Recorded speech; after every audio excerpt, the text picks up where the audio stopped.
Доктор Найк, сиз менен жолугушуу жана суроо берүү мен үчүн чоң урмат. Peace TV'дагы бардык колдонмолоруңузду көрүп барамын. Атыңызды билсек болобу? Ооба, атым Махеш.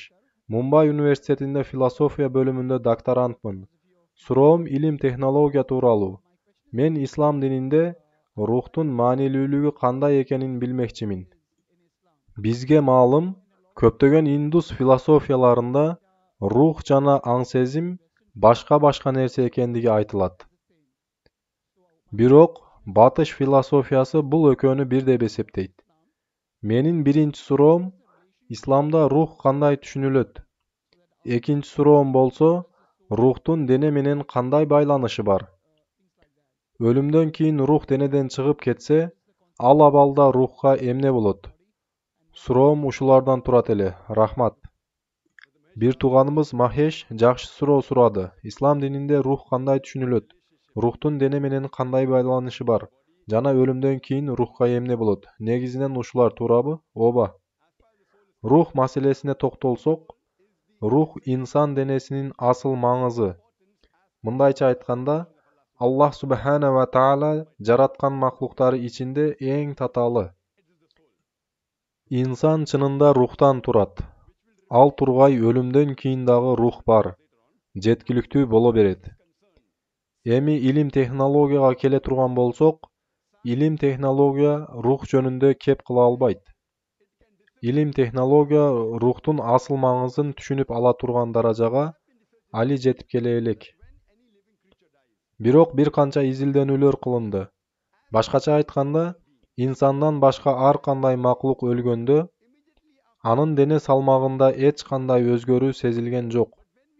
Бирок, инсан өлгөндө маалым даражада салмак жоготуусу маалым болду. Бул ушуну түшүндүрөт, демек өлүмдөн соң инсан денеси эмненидир жоготот. Бирок илим технология ушул убакка чейин рухту талдоо кыла ала турган даражада эмес. Айтканымдай, рух инсан денесинин асыл маңызы эсептелет. Ошондой эле Кур'ани Каримде Али Имран сүрөсү 185-аятта Аллах Таала айтат: Ар бир жан өлүм дамын татуучу. Бул дүйнө жашоосу акырет үчүн боло турган сыноо. Аллах Таала Мүлк сүрөсүнүн 2-аятында дагы айтат: Аллах силердин кимиңер жакшы амалдарды жасаарыңарды сыноо үчүн өмүр менен өлүмдү жараткан. Башкача айтканда, бул дүйнө сыноо жашоосу, жана ар бир жан өлүм дамын албетте татып көрөт.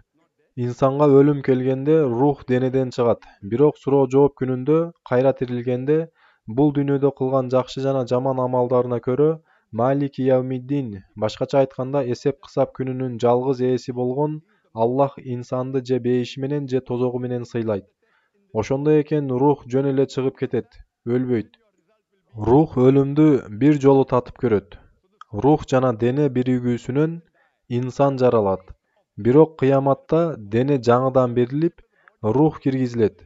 Жана дүйнөдө кылган амалдарына карап, же бейиш, же тозокко өкүм чыгарылат. Үмүт кыламын сурооңузга жооп бердим. Рух жана аң-сезим бир нерсеби? Бир тууганыбыз рух жана аң-сезим бир нерсеби деп суроо берди. Жок, аң-сезим бул сезебиз, бирок кол менен кармап болбой турган нерсе. Эгер сизден аң-сезимиңиз каерде деп сурасам, балким мээмдин ичинде дерсиз. Бирок аң-сезим бул сезүү мүмкүн, бирок кармоо жана көрүү мүмкүн болбогон нерсе. Инсандар кээде бири-бирине сенин аң-сезимиң барбы өзү дейт. Кээ бирлери болсо ооба аң-сезимим мээмдин ичинде деп ойлойт. Бирок рух жана аң-сезим бир нерсе эмес.